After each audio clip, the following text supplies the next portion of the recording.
Hi, today we're going to talk about sequences. By definition, a sequence is an ordered list of numbers. Now, when we think about this, we like the numbers to have a pattern, but intrinsically they don't even need to have a pattern. Here's an example of a sequence called the triangular numbers. The first array is made of one dot.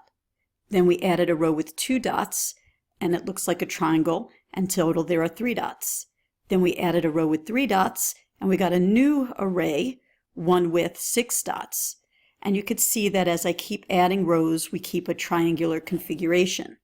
Well, the terms of the sequence then, if I look at this, are 1, 3, 6, 10, and 15. We would call this our first term, a sub 1. We would call this our second term, a sub 2.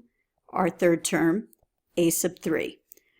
So when we think of a sequence, it's really a function whose domain are the counting numbers. We talk about first term, second term, third term. We don't talk about a half term or a negative term. And the range are the terms of the sequence. Now, if I wanted the 100th term, would I keep having to add rows and go, okay, next row I'm going to add, it has 6 dots, and the next row will have 7 dots. This could become very painful. So there is a formula for the triangular numbers, and what it represents is an explicit form of the triangular numbers. Basically, it says that the nth term is equal to n times n plus 1 over 2. We call this an explicit term or formula because if I want the 80th term, I just plug in 80 and I will get the 80th term. So it explicitly defines each term of our sequence.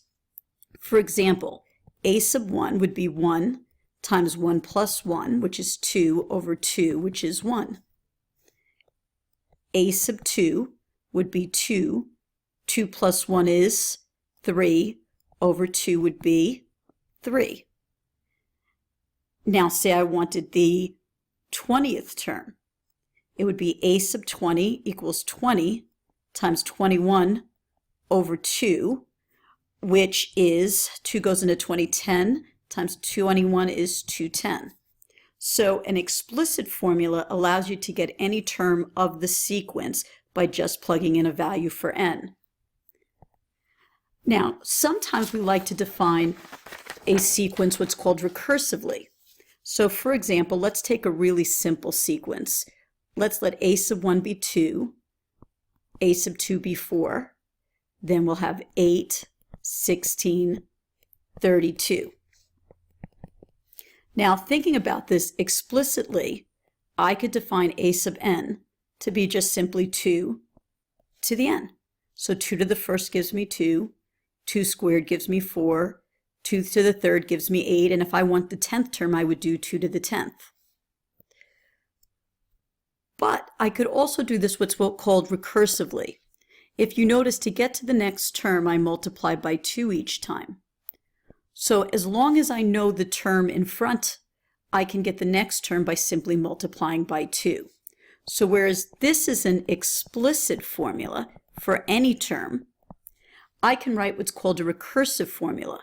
What you do for a recursive is you just say, hey, I need a first value, which in this case is 2, and then I need a rule that will give me a way to get to the next term wherever I am.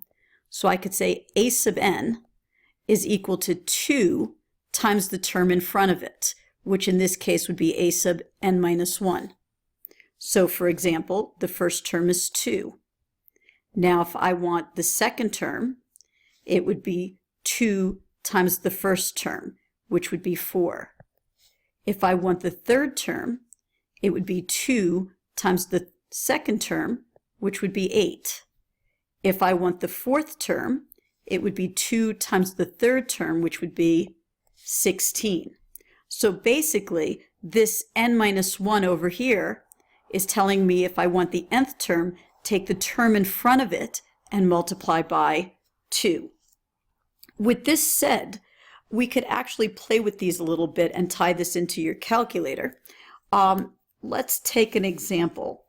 let's have you try a sub 1 is equal to 3, and the nth term is equal to negative 1 to the nth times 5 times a to the n minus 1. Now, this is a recursive formula. It's telling me how I get the first term, then what I do to get the next term after that and the term after that. What I'd like you to do is turn off the video for a minute and give this a shot and try to come up with the first 3 terms. So pause for a moment and then we'll come back. Okay, you ready? Here goes. Let's think this through. The first term, a sub 1 is 3. The second term will be negative 1 to the n, which is 2, times 5 times a sub 1, which is 3. So this is going to give us 15. The third term will be negative 1 to the third times 5 times a sub 2, which is 15, which will give us negative 75. So as long as I have one term, I can always get the next term. Let's show you something neat with this on your calculator. Let's say I wanted to graph a sequence recursively. Let's start with the graph page, and you can go into menu, and you can go entry, and you can go to sequence, and we're going to pick sequence 1. So it wants a rule for u sub 1 of n, and we're going to give it a rule, and we're going to give it the rule in terms of n minus 1th term.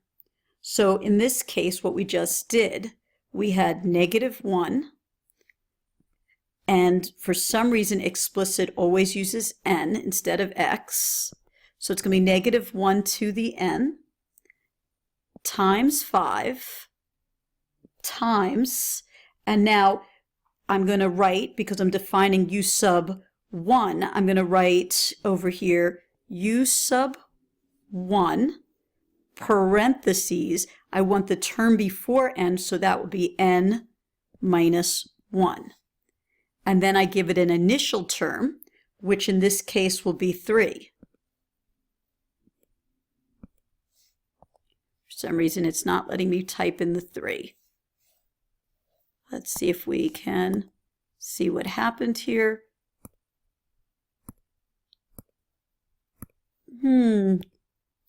Too few terms. Initial term.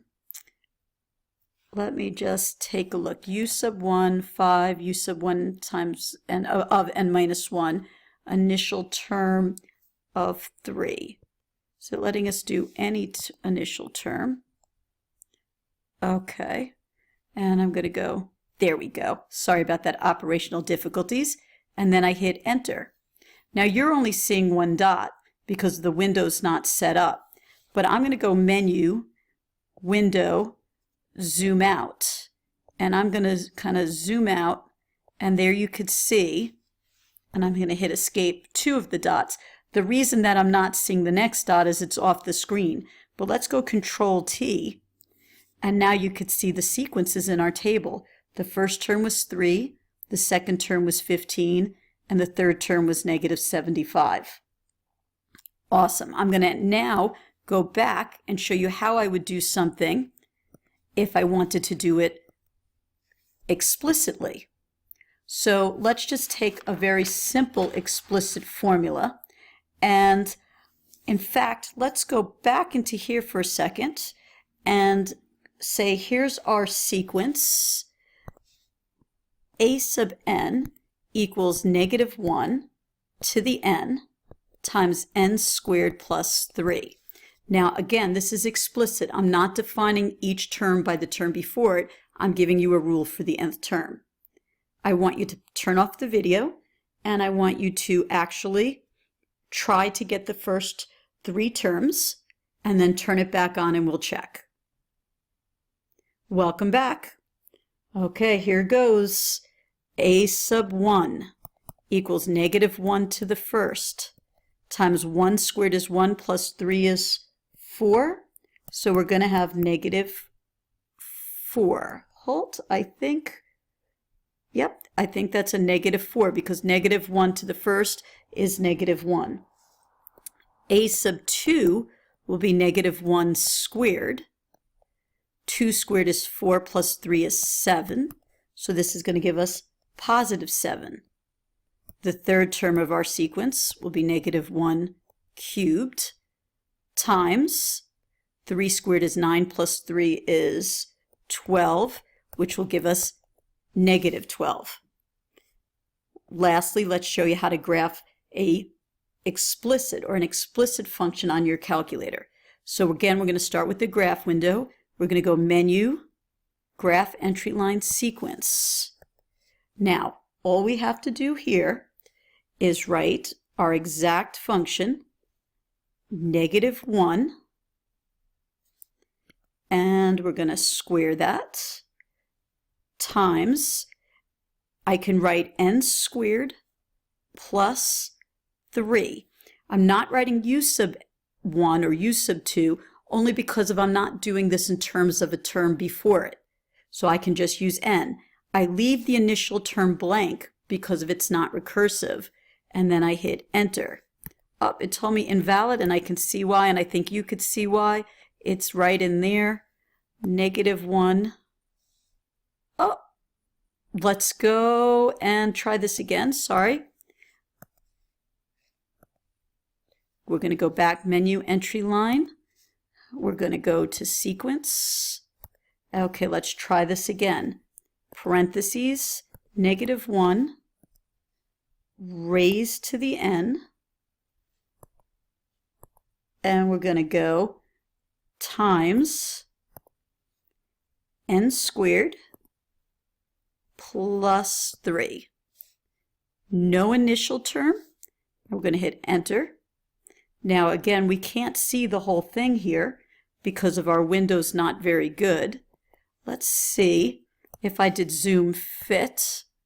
Oh, you know why it looks like that, because it's oscillating up and down, up and down, up and down, and they're so close it looks like they're connected, but they're not.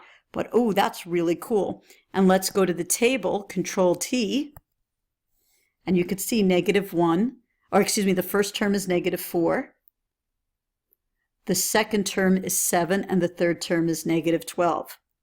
Okay, to end, I'm just going to give you 1 or 2 examples for you to try. Have fun and good luck.